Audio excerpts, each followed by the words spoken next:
So, good day everyone. So, our topic is all about Jesus' birth and childhood. So, this will be the continuation of Consuelo's topics. So, for the chapter overview, so the first one is the census, the second one is the birth of Jesus, and the last one is the Jesus family life. So, the first topic that I will discuss to you is the census. The first topic that I will discuss to you is the census. So, according to Luke, the event which brought Jesus' family to Bethlehem was a census conducted by Emperor Caesar Augustus. While censuses for tax purposes were common to the Roman Empire, there are several historical problems with this one.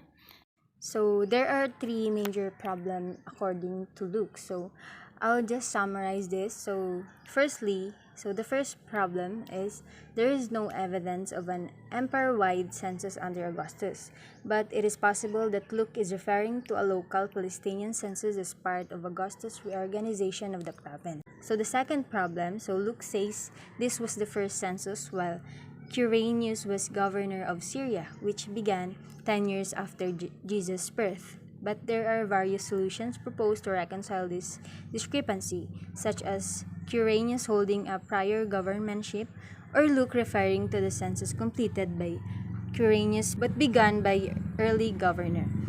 And lastly, Luke's statement that everyone went to his own town to register is not supported by Roman tax practices. But it is possible that Judea conducted the census in the Jewish manner and that Joseph owned property in Bethlehem. While there are problems with Luke's account of the census, there is not enough evidence to refute or confirm it. And given his historical accuracy elsewhere, his statement should be given the benefit of the doubt. So I'll just summarize the story behind Jesus' birth. So the story of the birth of Jesus, as traditionally depicted in Christian pageants including shepherds, wise men, angels, and farm animals crowded around the Holy Family in a stable. However, the text does not specify that Jesus was born on the night Mary and Joseph arrived in Bethlehem, only that he was born during their stay there. The inn where they stayed was likely not a hotel with an innkeeper but either a guest room in the private residence of the caravanserai, where travelers would gather for the night. Due to the crowded conditions, Mary and Joseph were forced to stay in a place reserved for animals, which could have been a lower level stall attached to a home or a cave used as a shelter.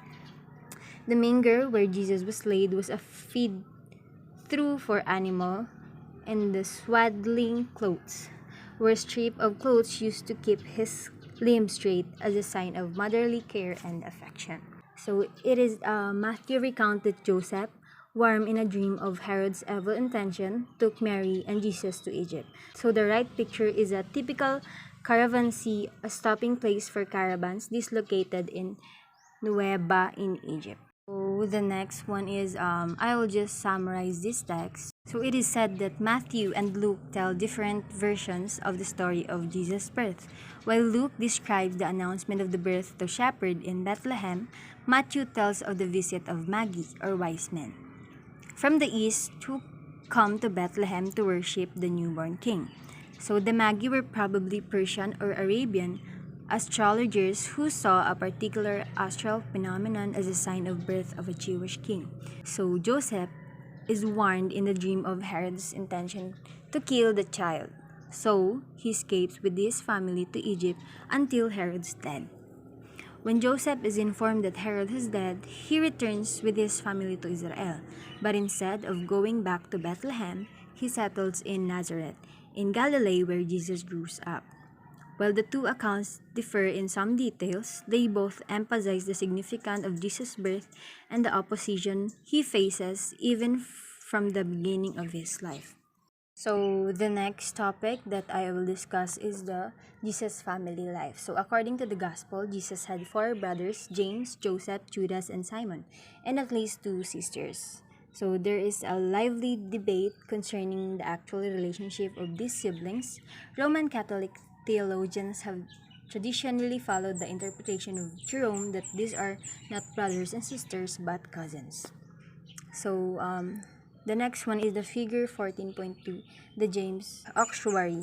So I'll just summarize this text, so it is said that in October 21, 2002, an ossuary was discovered with an inscripted reading, James, son of Joseph, brother of Jesus, while some scholars believe that the box to be the authentic. The Israel Antiquities Authority declared it to be a forgery due to its suspicious origin.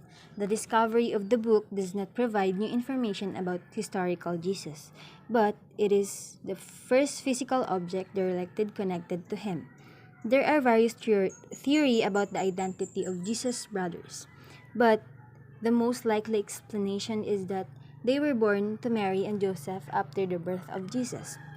Matthew chapter 1 verse 25 implies that Mary and Joseph had normal sexual relation after Jesus was born. So the next one, so I'll just also summarize this text. So the gospel depicts Mary and Joseph as faithful Jews who fulfilled the religious laws concerning their son Jesus' birth. Joseph was a carpenter, and the family's social status was likely among the working poor, though not destitute.